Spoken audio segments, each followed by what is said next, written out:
Buddhist countries, they often have a saying that the astrologers are afraid of meditators.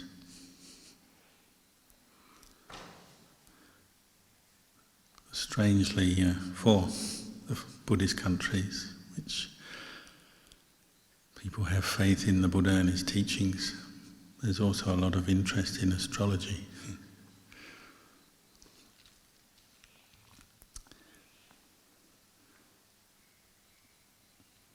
And sometimes astrologers can be quite skilled, but they tend to deal with fixed ideas about how things are going to emerge in people's lives based on what they see and understand from their star chart or the lines of their hand, or whatever it may be. Whereas people who meditate are often developing the qualities that will help them change for the better, and maybe go beyond karmic tendencies and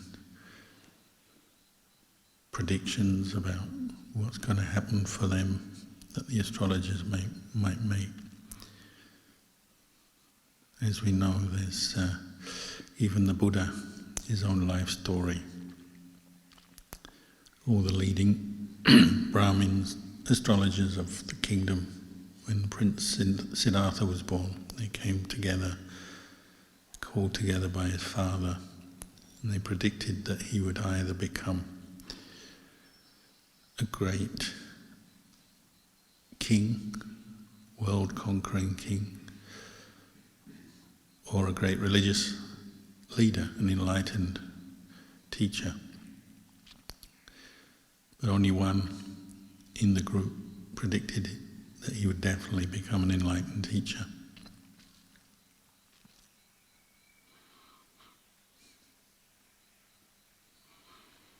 And when we come to practice meditation, cultivate the Noble Eightfold Path, it has a very good effect on our life, on our mind. And we're cultivating the qualities that will help us to change and improve things for the better. The best kind of qualities, the most useful, skillful qualities.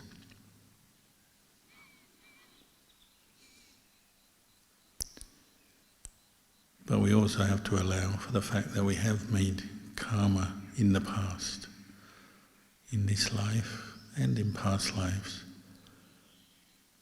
So what obstacles we'll encounter, our character, and how the world will come up for us as an individual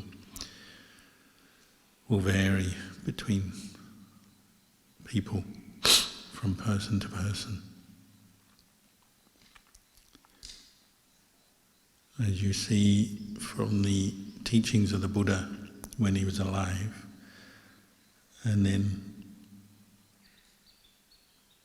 teachers in the modern era, or just looking at your own life, you'll see that different people need different strategies, different practices to help them deal with their personal karma.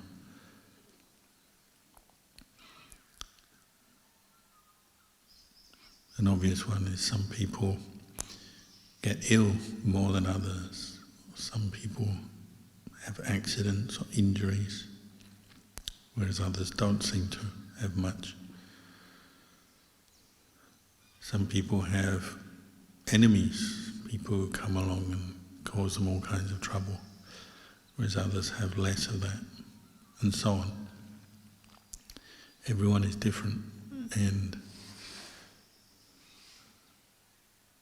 we can't always predict what we're going to face in our practice.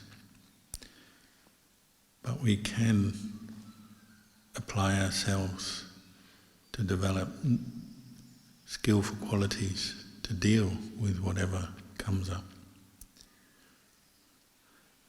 You might say at the very least not to make things worse than they are already.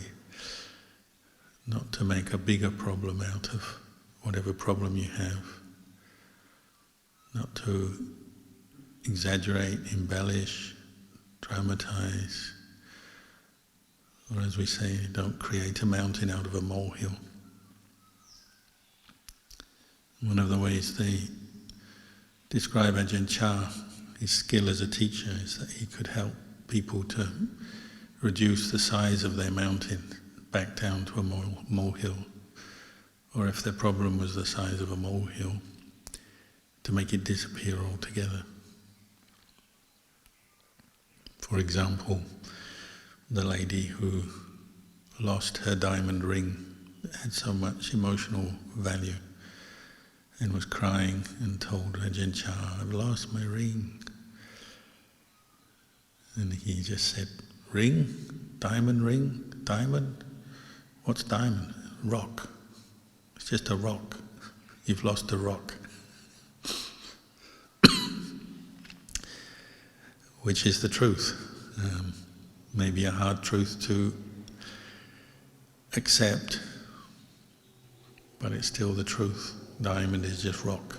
So it may have a lot of emotional value, may have a lot of value in the world of consumer products, but in the end it's just rock.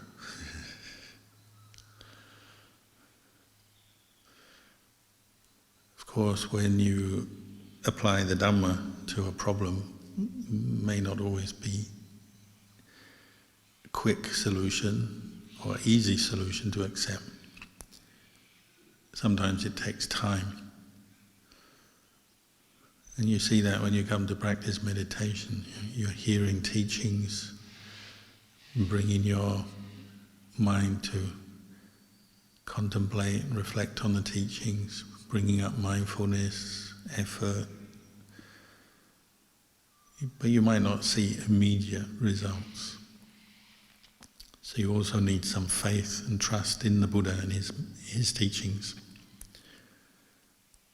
to give it time.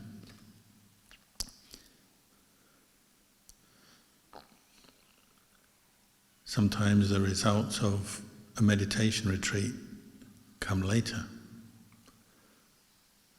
And we're always looking for the quick state of bliss.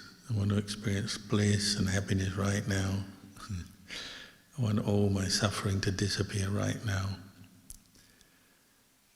And for a few lucky ones, maybe that does happen. But maybe some of your good results will come next week or next month. You have to accept that. Again, partly it's karma, what your karma is, your personality, who you are, what's happening in your life and in the world around you.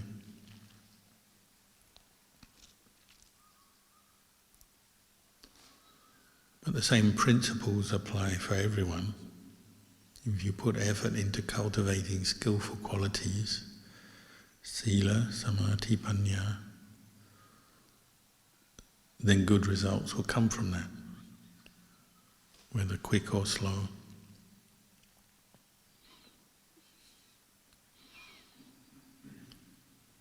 And when we talk about reflecting on the Dhamma, the ideal or the best state of mind to contemplate Dhamma is a mind free from the mental hindrances, the 5 hindrances.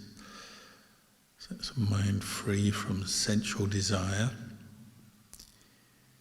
You're not thinking about wanting things that fill up your senses, like sight, sound, taste, smell, touch, memories about those things, fantasies about those things. A mind free from ill will and aversion, so irritation, anguish, hatred, depression. A mind free from sloth and torpor, dullness, drowsiness, apathy, a mind free from restless agitation, anxiety, worry about things you've done, worrying about things that are to come, haven't happened yet. And a mind free from skeptical doubt, uncertainty, hesitation. When your mind is free from the hindrances, it's in the best position to really look closely at your experience, see it in the most unbiased way possible for a human.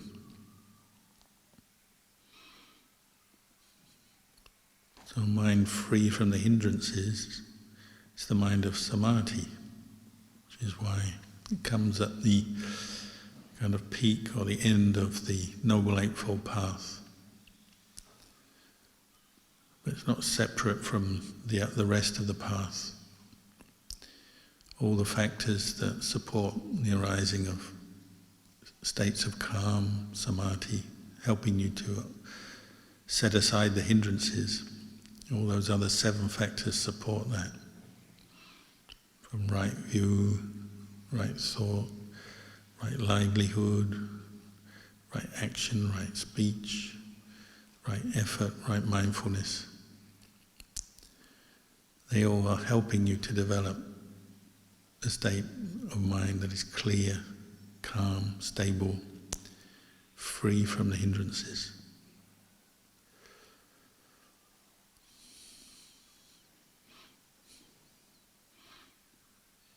Almost certainly, at first, you might only glimpse that for a short period of time. After maybe days and hours of your retreat, you may have a few moments where the hindrances go quiet and you're just left with this quality of knowing. You're knowing. Mindfulness is there, effort is there, and the reflective ability of the mind is present. Clear comprehension is there. So you're knowing, but without adding on to your experience.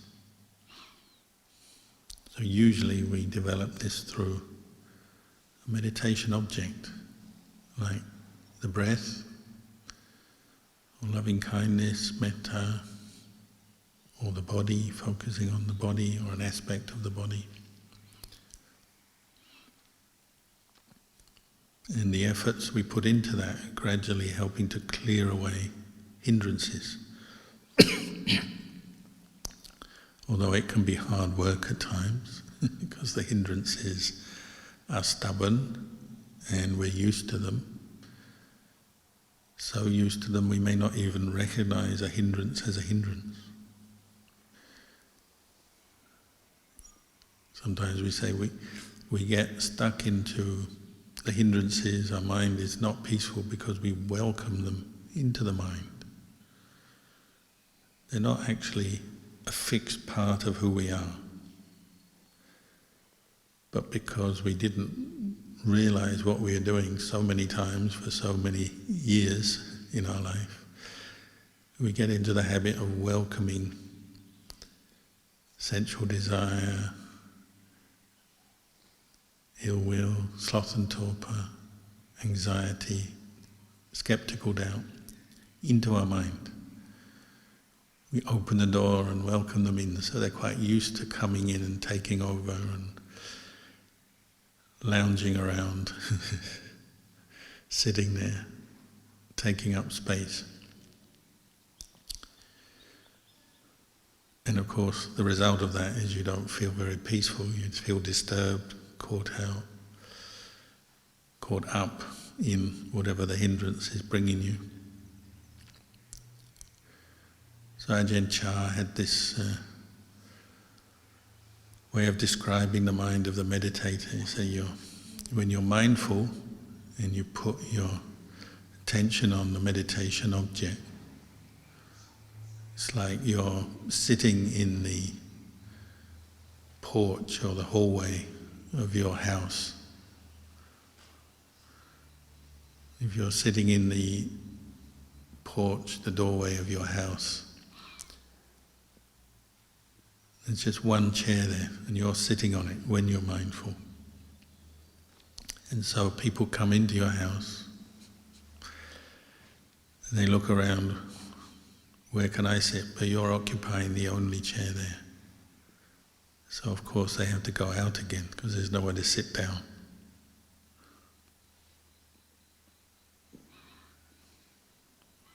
It's like when you have mindfulness, the hindrances, they can't establish themselves. You're not welcoming them into your mind. They may slip in, because it's quite hard to have very perfect, constant mindfulness. But as they slip in, you recognize them and you stay seated.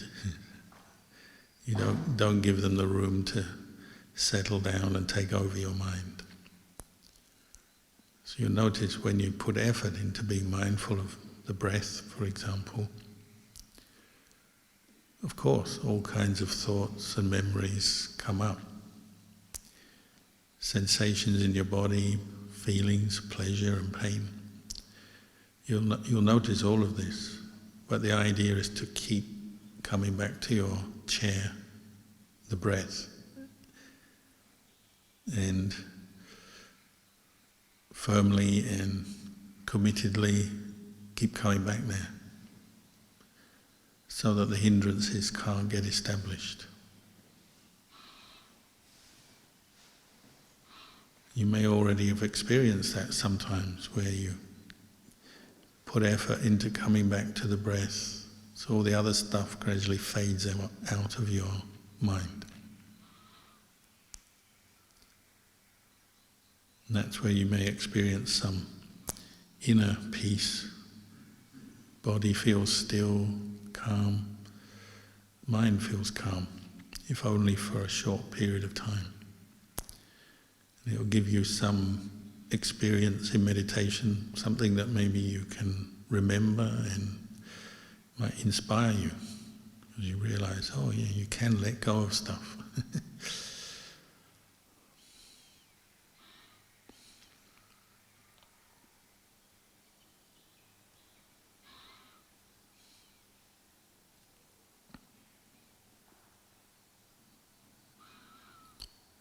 When you have your mind seated on that chair, the chair of mindfulness, it naturally brings a sense of well-being.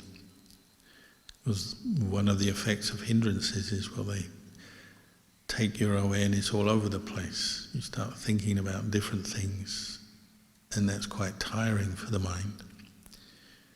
Many thoughts, many objects, many images, memories. If you have different sensations, you keep going to them and they distract you. So of course the result is over time, mentally you feel tired. Whereas if you put effort into bringing mindfulness up into your object of meditation, such as the breath, the opposite happens. You feel brighter, more energized.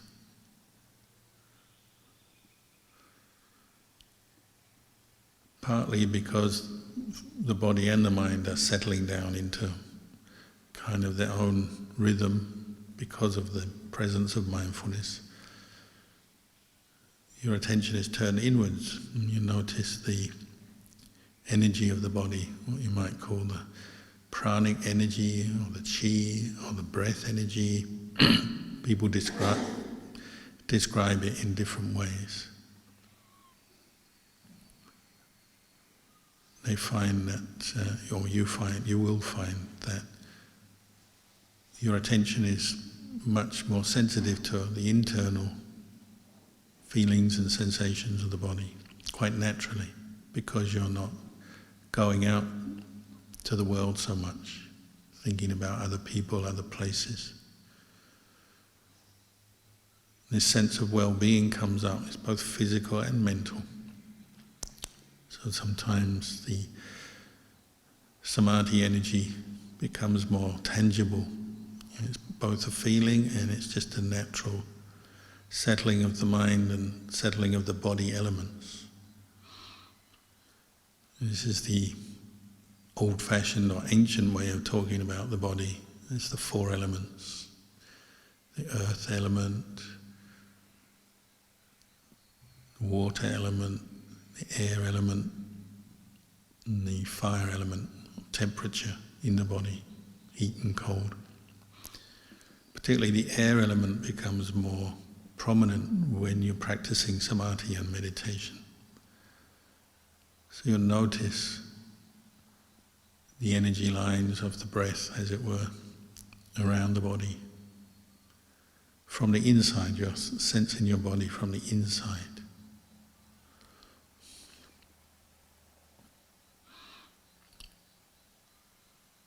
And that can have a very soothing effect, even if you have some pain in the leg or the back or the head, wherever. There's a certain therapeutic, soothing effect. And even sometimes illness can be reduced or soothed because of samadhi energy. Many of our teachers have commented on this, how it can quite naturally, almost unconsciously, have a healing effect on some aspects of the body. Certainly it can reduce pain and can reduce certain more extreme sensations and boost the immune system and the healing process. But also because your mindfulness improves and you're caught less in the hindrances, there's less distracted thinking going on. You can see thought as just thought. Thoughts arising and passing away. They may still be coming up into your awareness, but you see them. And there's this sense of separation between the knower in the mind with mindfulness, the mind that can reflect and understand things, and what it knows, the object, the thought, the feeling. It's that separation or seclusion of the mind that gives you even more peace and the ability to see your own thoughts and your own mental world in a different way. And see thoughts as impermanent. Rather than getting lost in them, you just see them coming up and going away again. You're observing karma at work, because every thought is the result of past karma coming back to you. Memories and habit patterns of mind. But if you're maintaining mindfulness, which is very good karma in the present, very wholesome, skillful state of mind to be mindful, then you can look at those thoughts and images that are coming up and understand them better for what they are. And if they're unskillful and tending to distract you and make you feel unhappy or disturbed in some way, well, because you're mindful, you have this choice to let them go. You now have some control over your mind, and certainly a sense of peace, because there's a separation between the mind that knows and the thing that is known. It could be, like say you're in your home and you've got neighbours. If you live in an urban area, you've got neighbours close by. They may be getting up to all kinds of things, good or bad. Maybe they have an argument, or they have a pretty wild dog who's always barking and trying to threaten people or whatever.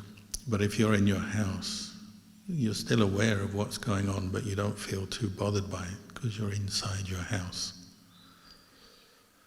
Or maybe your neighbours are doing very good things. They're doing some activity that's quite skillful and good. Again, you're in your own space and you're able to reflect on whatever's going on outside, but without being too involved in it.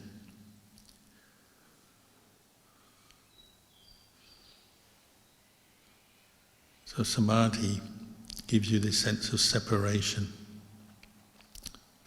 between the mind and body, and then also between mind and objects of mind, thoughts and feelings and memories. And that allows you to understand and contemplate them better, to see these truths that the Buddha encouraged us to keep coming back to see things as impermanent, coming up, going away according to causes and conditions. But without suffering with those different experiences, you're just knowing things. So even a very unpleasant memory where you in the past have been angry or upset or depressed or sad comes up into the mind.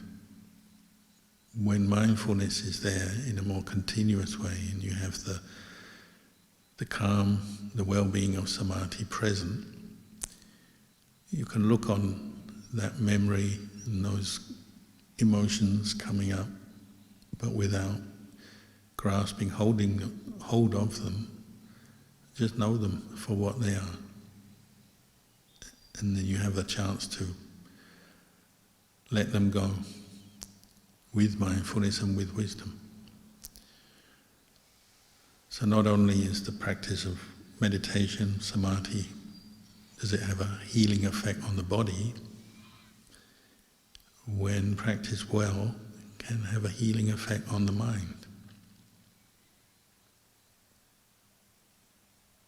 Maybe moments of suffering that come into your mind through a thought, a memory popping up, anguish, disappointment, sadness comes up. If you can maintain your mindfulness, you just see that experience for what it is. It's a memory, a thought, a feeling. And it doesn't bother you, but you have the clarity to know it. And you don't let it create more suffering and reactions based on the arising of this memory, this thought. You stay on your chair and you watch, and your mind is able to say, oh, this is a memory, however unpleasant. Maybe because of the presence of mindfulness and this reflective ability of the mind, you can choose a pathway in response to that thought, that memory, that emotion that comes up. So a very common one would be you have some ill will lingering in your mind, maybe for a long time, towards somebody else. And the memory, the thought is triggered, it comes up, but now your mind is calm. You can turn to develop kindness, compassion for yourself, for that person, for that memory, and then let it go, rather than hold on and develop it with anger, ill will. You acknowledge it, but you let it go. Because you can see the suffering of holding on to something with anger. It stimulates more angry thoughts, reinforces that pattern. Maybe if you're not very mindful, it'll just keep going on through your life from time to time. You'll react in the same old way to that memory or that thought. But with the practice of samadhi, you can see it now for what it is. an unpleasant memory and accompanied by an unpleasant feeling, but it's to be known and let go of.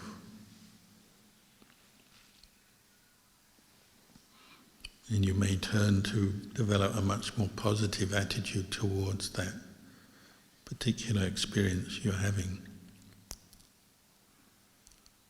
So rather than responding or reacting in the same old way, you now train or cultivate the more skillful qualities.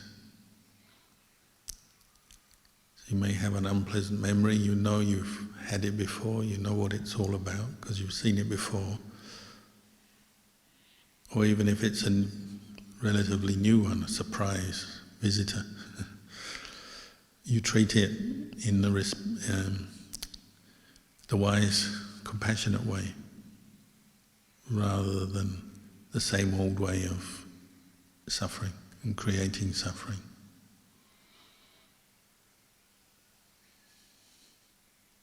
And you can change your karma. This is why the astrologers are afraid of the meditator, because you can actually change how you relate to your world, the world around you, from the inside, cultivating skillful qualities. You may be tempted to break a precept, but you don't. You may be tempted to stick with a lot of anguish or disappointment or negative thoughts that are feeding depression, but you don't. You may be tempted to fall into obsessive greed, desire that really burns your heart out and agitates the mind, causes you frustration, all kinds of suffering, but you don't. Because you see what's going on and see how you're causing yourself suffering by following craving and attachment. And now you have this ability, the choice not to do that.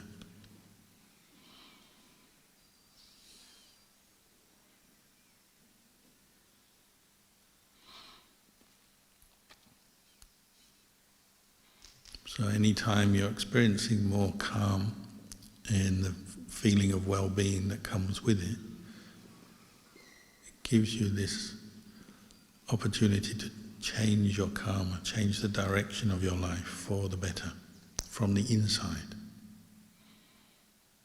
to respond to the world and your experience of the world with better qualities. These changes may be only very small, slight changes.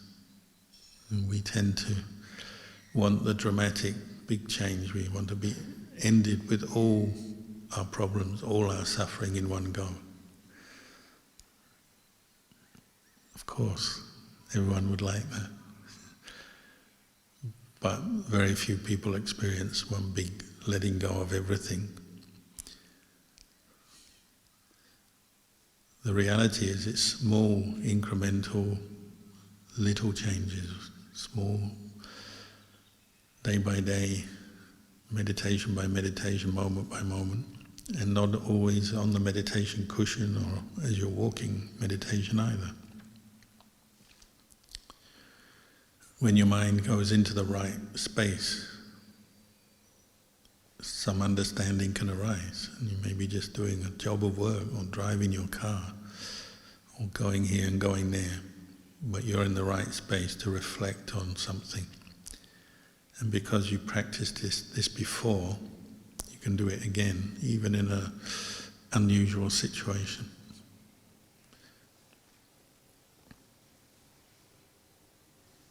So people have their moments of insight. You know, we say they're sitting there on the train, or they're doing the washing up, or they're just lying in bed falling asleep at night. It can be at any time. as a result of all this effort that you've put in and made with your meditation in the past. Things come together just when the situation is right.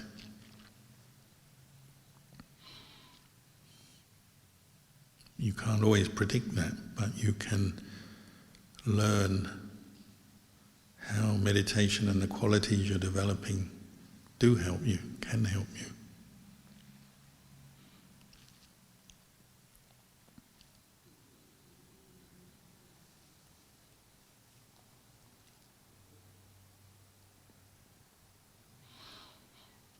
In the old days, monks used to go wandering from place to place.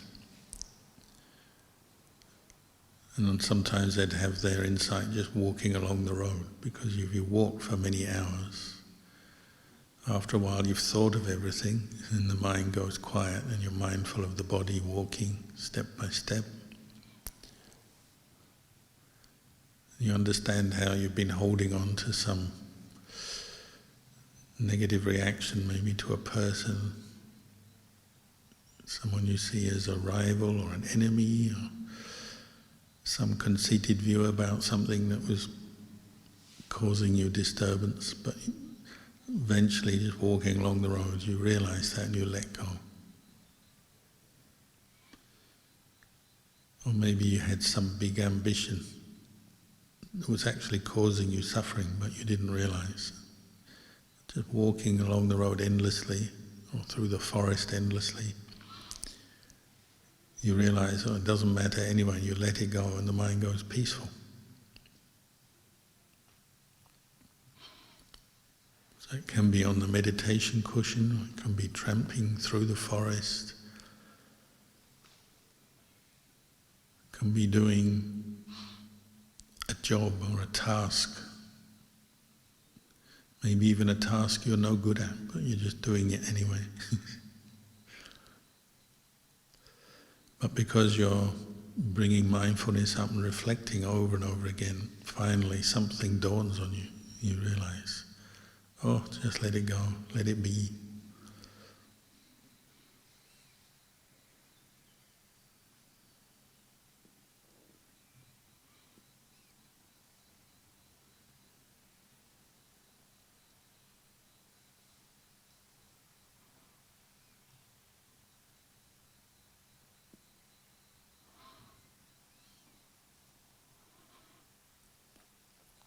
People are always asking the question, how do I know if I'm practicing properly, if I'm doing it in the right way? Well, these are the kind of things you can look at and learn from. You know, how well are you letting go of those negative emotions you've been carrying around for a while? Are you still reacting in the same old way? Are things getting worse? Are you getting more angry, more upset, more sad, more depressed than before? It's a sign maybe your practice is not going in the right direction. You need to adjust.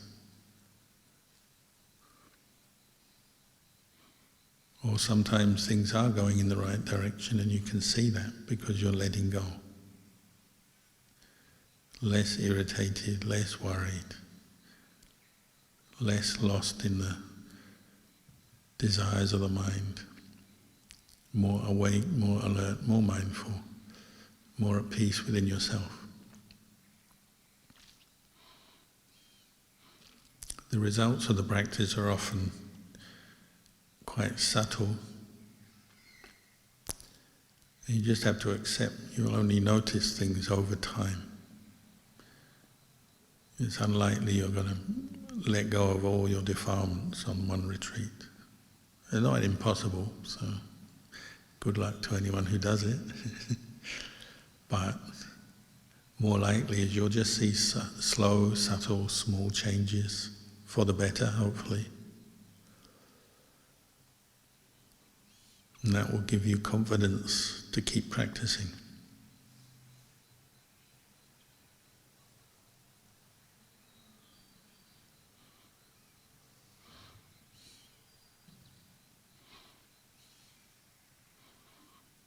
like Ajahn Chah's teacher, Lumpur Ginari,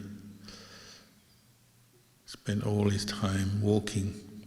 Most of the time he was barefoot, walking around the forests of Thailand, years and years, and then walked into Burma, all the way to India and all the way back. Took many, many years. And then he settled down. He said, I've done enough walking. He'd watched his mind, and watched all these accumulated attachments and craving come up and pass away again, to the point where there's no need for them to come up again. And the mindfulness is established. You can see craving and attachment for what they are. They just cause more suffering. No point holding on, and let it go.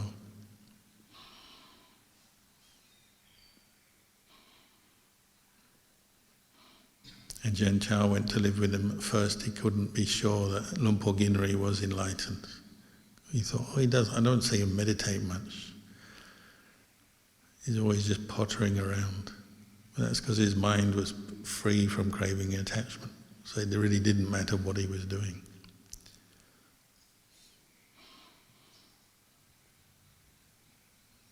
But at first we have to do all the sitting, the walking, reflecting on the Dhamma, learning, listening to the Dhamma. But little by little, you're letting go of the craving and the attachment to the point where it doesn't return. And then your mind is free.